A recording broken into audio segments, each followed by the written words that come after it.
Hello everyone, welcome to my page and my blog. Trust me, আজকের বিরিয়ানিটা খেয়ে মনে হচ্ছে আমি কোনো গায়ে হলুদের বিরিয়ানি খাচ্ছি। এত ইয়াম্মি ছিল, উফ! আর সাথে ছিল মাখানো সালাদ। এটা আমার অনেক পছন্দ, এই কম্বোটা বিরিয়ানির সাথে সালাদ। আমি অনেক এনজয় করি এই খাবারটা। সো আমি এখন শেয়ার করব এই খাবারটা আমি কিভাবে রান্না করেছি।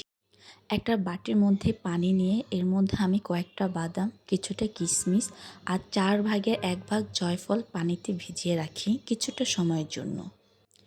এখন আমি বিরিয়ানির মশলাটা তৈরি করব, যার জন্য ভিজিয়ে রাখা বাদাম, জয়ফল, জয়ত্রী, 2টা দারচিনি, 3টা এলাচ, 3টা লং, কয়েকটা কিশমিশ, কিছুটা গোলমরিচ, 1 চামচ জিরা, কুচি করা পেঁয়াজ এবং কাঁচামরিচের মধ্যে হালকা গরম পানি দিয়ে এটাকে ভালো করে ব্লেন্ড করে নিব। এখানে 800 গ্রামের মতন গরুর মাংস আছে।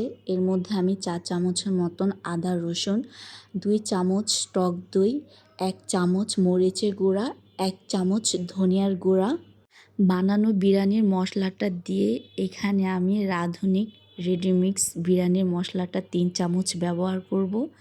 তার মধ্যে আমি বেরেস্তা দিব। বেরেস্তাতে যে তেলটা ছিল সেই তেলটাও আমি উপর দিয়ে দিব।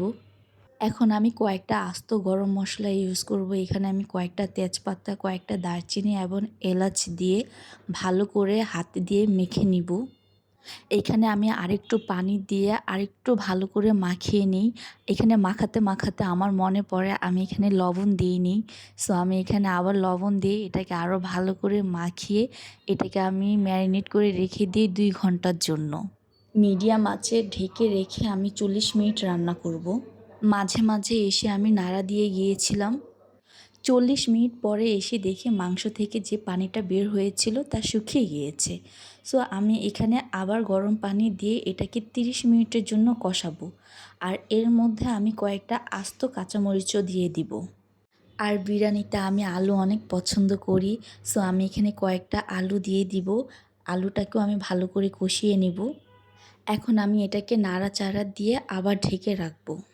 মাংসটা যখন 70% হয়ে আসে তখন আমি এখানে পরিমাণ মতন টমেটো সস ইউজ করি। সেকেন্ড টাইম মাংস কষানোর পরে এখন আমি ধুয়ে রাখা পোলাও চালটা দিয়ে দিই। আর আমি এখানে 250 গ্রাম পোলাও চাল নিয়েছিলাম। এখন আমি পোলাও চালটা ভালো করে ভেজে নেব। আমি এখানে যতটুকু পোলাও চাল নিয়েছি তার দ্বিগুণ গরম পানি ইউজ করি। এখন আমি চুলার আঁচটা হাই করে দিব এবং কয়েকটা আস্ত কাঁচামরিচ দিয়ে দিই। এর মধ্যে আমি কেওড়া জলকে গুঁড়ো দুধের সাথে গুলিয়ে উপর দিয়ে দিই। ঘিটা আমি উপর দিয়ে ভালো করে ছড়িয়ে দিই। পানিটা যখন পোলাওর সাথে মাখা মাখা হয়ে আসে তখন আমি চুলার আঁচটা একদম লো করে দিয়ে এটাকে আমি 20 মিনিটের মতন দমে রাখবো। 20 মিনিট পর আমি নিচের পোলাওটাকে উপরে আর উপরের পোলাওটাকে নিচে দিয়ে আবার 10 মিনিট দমে রাখবো। And this is final look.